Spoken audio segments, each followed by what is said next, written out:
Hi, welcome. Enjoy the content, subscribe, and turn on notifications. Elliot Graves never thought the calm he'd built his career on, keeping his cool under pressure as an air traffic controller, would get tested in such a personal, devastating way. At 36, Elliot was the kind of guy people trusted, methodical, observant, able to make life-or-death decisions in fractions of a second while guiding planes thousands of feet in the air. His professional life in Denver, Colorado, was flawless. His personal life? He believed that was too.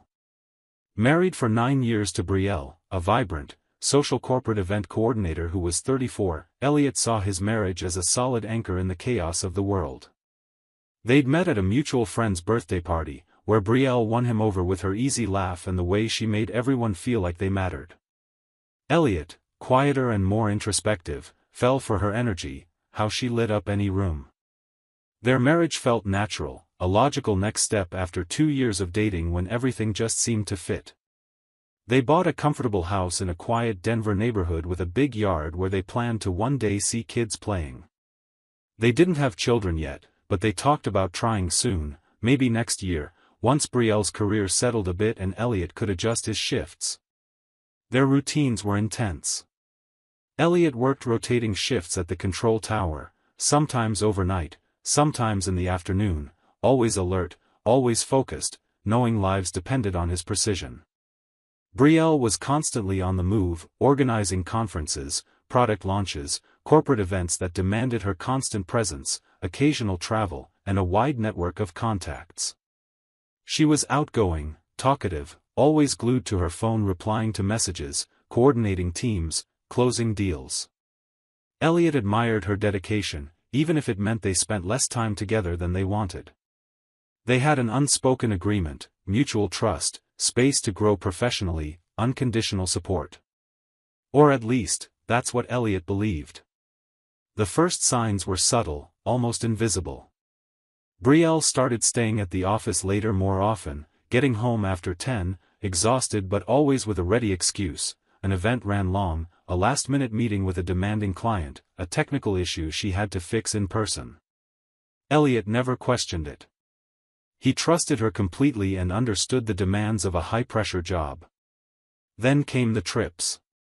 Brielle had always traveled occasionally for events outside Denver, but in the past few weeks, the trips had become more frequent. An event in Boulder, a conference in Colorado Springs, a launch in Fort Collins. Always nearby, day trips, but keeping her away from home. Elliot also started noticing Brielle was different, more distant emotionally, less interested in deep conversations, always distracted by her phone even when they were eating dinner together. She smiled at her screen in a way Elliot hadn't seen in a long time when she looked at him. When he asked, she gave vague answers about funny work group memes or a friend sharing gossip. Elliot wanted to believe her, but a growing unease started gnawing at his peace. The turning point came on a Friday in October, when autumn had painted the trees gold and red. Elliot was scheduled to work until 5, but a last-minute shift change let him off at 3. He decided to surprise Brielle. He knew she was at the office, finalizing details for a big event coming up next week, and thought he'd pick her up early and take her to that Italian restaurant she loved, maybe reignite the connection he felt slipping away. Elliot got in his car, drove to the commercial building where Brielle's event company was located, found a spot on the street, and took the elevator up to the 10th floor. The receptionist, a friendly young woman who recognized him, greeted him with a smile. "Hi, Elliot. Looking for Brielle?" He nodded. The receptionist frowned. "Oh, she left over an hour ago. Said she had an off-site meeting." Elliot felt a knot form in his stomach. Brielle had texted him just 2 hours earlier saying she'd be working until 8. Why lie? Elliot went back down to his car, heart pounding, trying to rationalize. Maybe she'd gone to an off-site meeting and forgot to update him. Maybe her phone died. But the unease wouldn't let go. Then he remembered, they shared car GPS access, a safety feature they'd set up years ago in case either of them ever needed help in an emergency. Elliot pulled out his phone, opened the tracking app, and checked Brielle's location. The red dot was blinking at an address on the outskirts of Denver, near the industrial area. Elliot zoomed in and recognized the name, the Summit View Hotel, a discreet, modern place popular with business travelers. He clicked through the location history and felt the ground vanish beneath him. The same hotel had appeared repeatedly over the past few weeks, always on Wednesdays and Fridays, always in the afternoon. Elliot didn't think. He just acted. He started the car and drove to the hotel, a 20-minute trip that felt like forever. His mind spun, searching for some innocent explanation, but deep down, he already knew. Elliot parked beside Brielle's car, a white SUV he'd helped her pick out 2 years ago. His stomach churned. He walked into the hotel lobby, a sleek space with soft lighting and minimalist furniture. He approached the front desk, where a young attendant greeted him. Elliot switched into his professional mode, the calm he used when handling critical situations in the tower. "Good afternoon. My wife, Brielle Graves, made a reservation here today. She asked me to meet her, but I forgot the room number. Could you help?" The attendant hesitated, checked the system. "Ah, yes, Mr. Graves. Room 312. But I need to confirm with the guest first." Elliot didn't wait. "Thanks. That's all I needed." He turned and walked straight toward the elevators, ignoring the attendant's polite protests. He took the elevator to the 3rd floor, heart hammering, palms sweating. Room 312 was at the end of a quiet hallway. He stopped in front of the door, took a deep breath, and knocked. Footsteps on the other side. The door opened, and a stranger stood there, wrapped in nothing but a towel around his waist. He looked about 40, dark hair slicked back, still damp, confused. "Yeah? Can I help you?" Elliot didn't answer. His eyes moved past the man, into the room, where he saw Brielle sitting on the edge of the bed, wearing a white hotel robe, hair messy, face pale as paper. She saw him and froze, eyes wide with pure terror. "Elliot," the man turned, understood, and stepped back. "Look, man, I can explain." Elliot cut him off with a look so cold it made junior controllers in the tower flinch. "You don't need to." He turned back to Brielle, who was now standing, hands shaking. "Get dressed. We're going home." His voice was low, controlled, but there was a chill in it that made Brielle swallow hard. She nodded, grabbed her clothes from the floor, and rushed into the bathroom. The man, still in his towel, tried to speak. "Dude, I'm really sorry, I didn't know she was." Elliot raised a hand, silencing him. "I don't care who you are. But you will soon." He turned and walked back down the hallway, waiting. 10 minutes later, Brielle came out, dressed, eyes red but no tears yet, as if she were in shock. They walked down together in silence, stepped out to the parking lot, got into their respective cars. The drive home was a silent nightmare.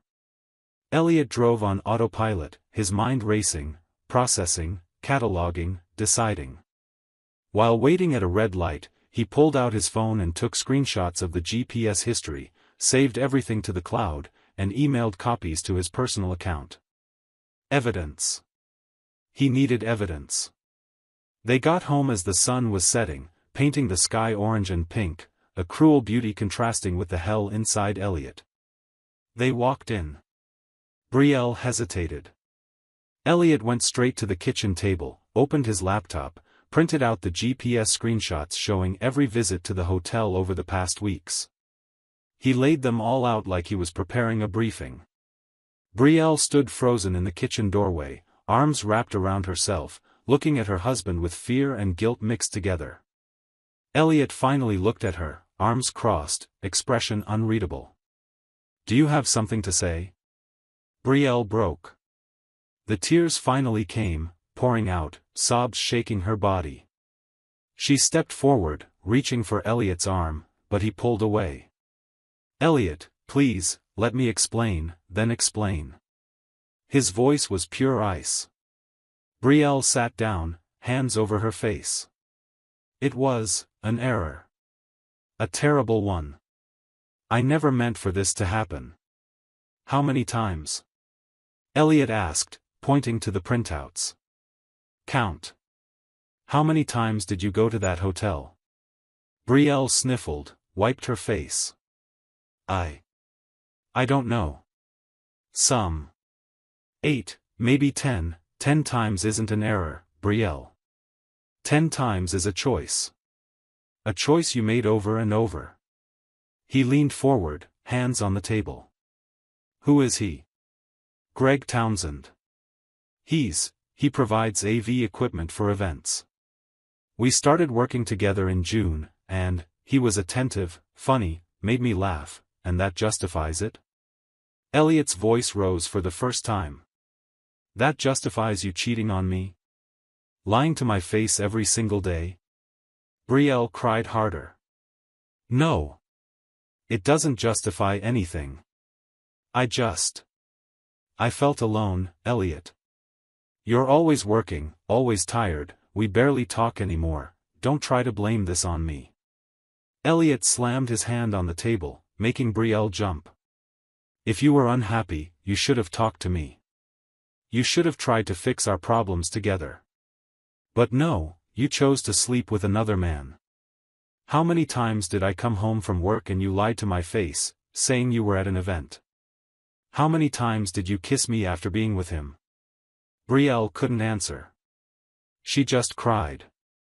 Elliot kept going, relentless. Does he know you're married?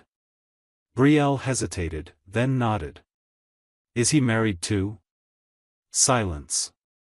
Elliot laughed, a bitter sound. Of course he is. So you're both destroying two families. Wonderful. He stepped back from the table, ran a hand through his hair. It's over, Brielle.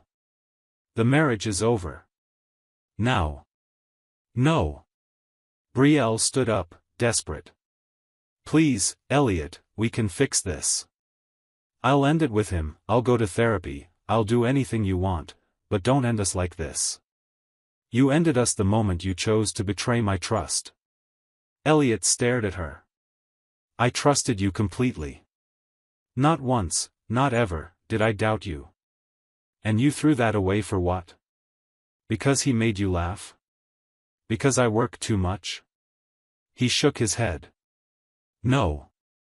You made this choice because you wanted to. And now you'll live with the consequences. Brielle begged for hours, but Elliot was firm. He told her she could sleep in the guest room that night, but tomorrow she needed to start looking for another place to live. Brielle argued, but she could see there was no turning back. She went upstairs, defeated, while Elliot stayed in the kitchen, staring at the printouts, feeling a mix of anger, sadness, and cold clarity about what he had to do. On Saturday morning, Elliot woke up early, despite sleeping little. Brielle was still in the guest room. He picked up his phone and started searching. First, he looked up divorce laws in Colorado. He learned the state was no fault, meaning he didn't need to prove adultery to get divorced, but evidence could help in asset division if there was a dispute. Elliot took notes, then searched for divorce lawyers in Denver. He found a well-reviewed firm, sent an email briefly explaining the situation, and requested an urgent consultation for Monday. Then Elliot did something he knew was necessary, even if it hurt others. He searched Greg Townsend Denver audiovisual equipment on social media. He found Greg's profile quickly. Greg was married to a woman named Vanessa, and they had 2 young kids, a boy and a girl. Photos showed a happy family, staged smiles, beach vacations, birthday parties. Elliot felt a pang of guilt, but pushed it down. Vanessa deserved to know the truth, just like he had. Elliot created an anonymous email account and wrote a short, direct message. Vanessa, I'm sorry I have to tell you this, but you deserve the truth. Your husband, Greg Townsend, is having an affair with a coworker named Brielle Graves. They meet at the Summit View Hotel on Wednesdays and Fridays. Attached are location history screenshots. check his phone. You deserve someone who respects you. Elliot attached a few GPS screenshots, omitting anything that could directly identify him, and sent it. It wasn't revenge, he told himself. It was justice. Vanessa had a right to know, just like he had. Monday arrived.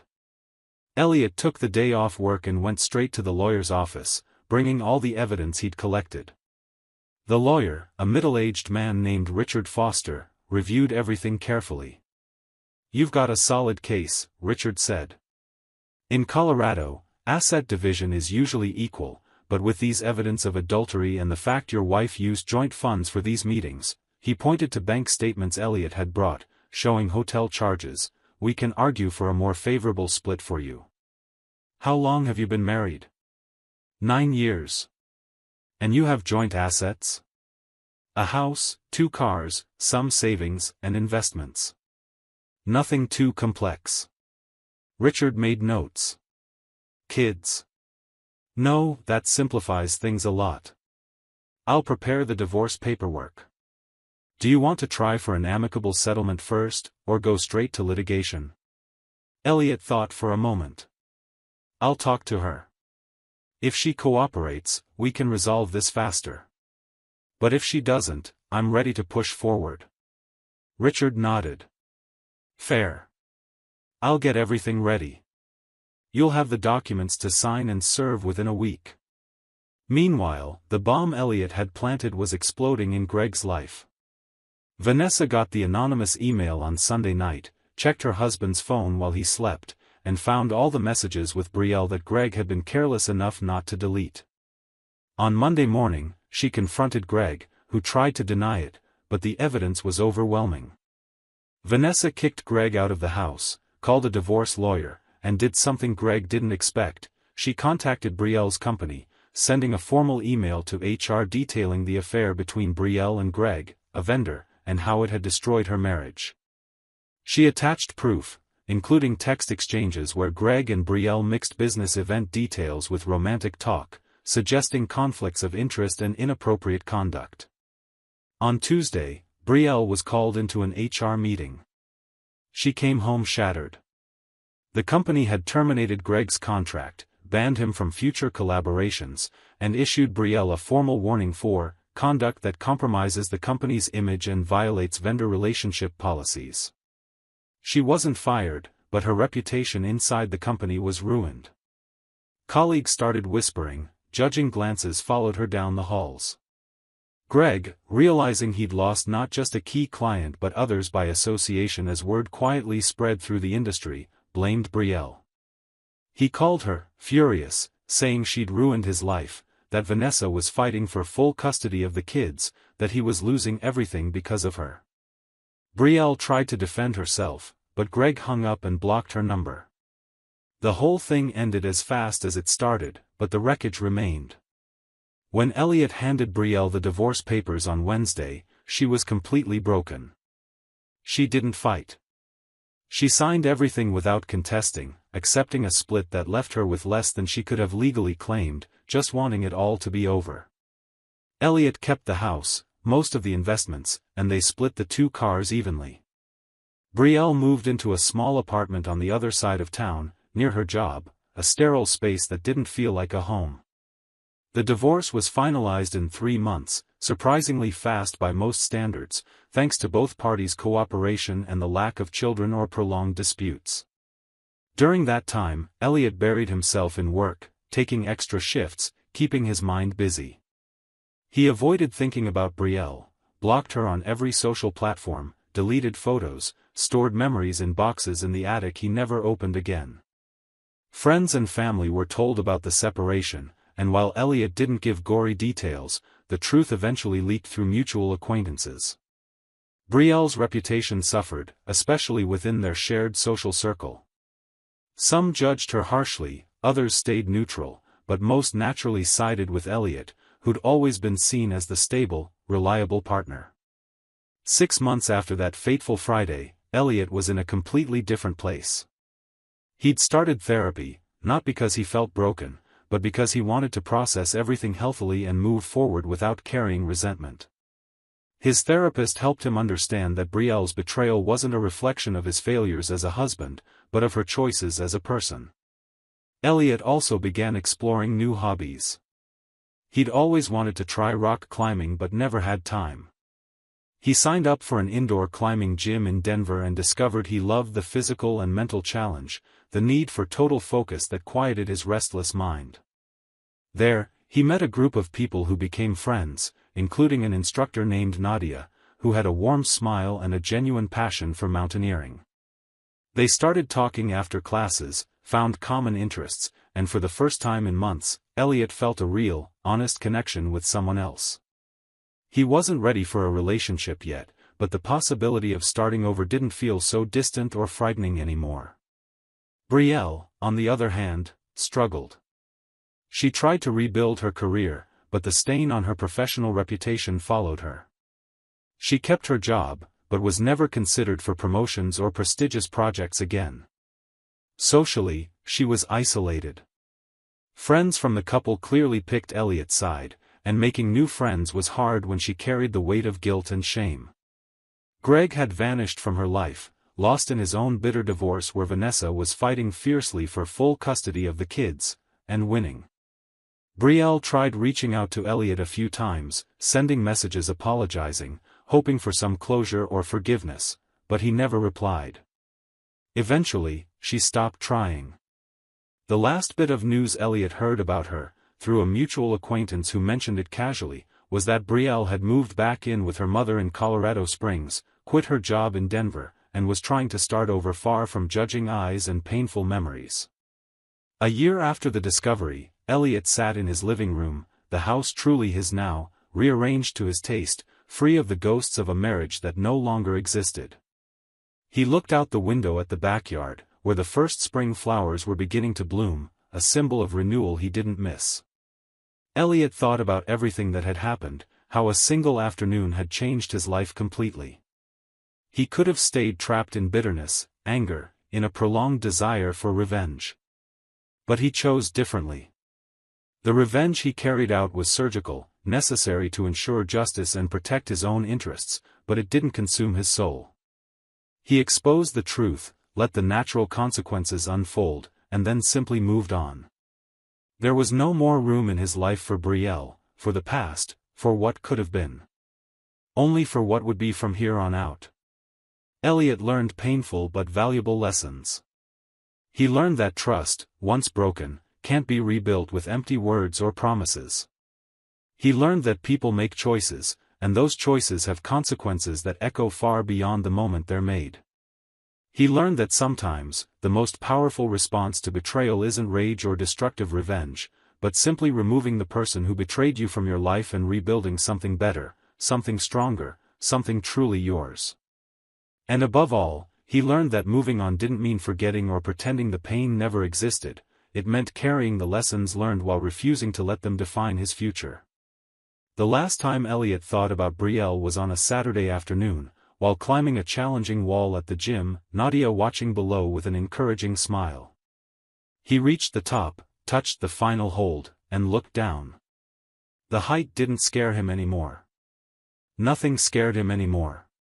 He'd survived the fall, learned to climb again, and now he was higher than ever. Brielle was just a distant memory, a scar that no longer hurt. And Elliot was okay with that. More than okay. He was free. Thank you for watching the video. If you enjoyed it, don't forget to subscribe to the channel and turn on notifications so you won't miss any updates. See you next time.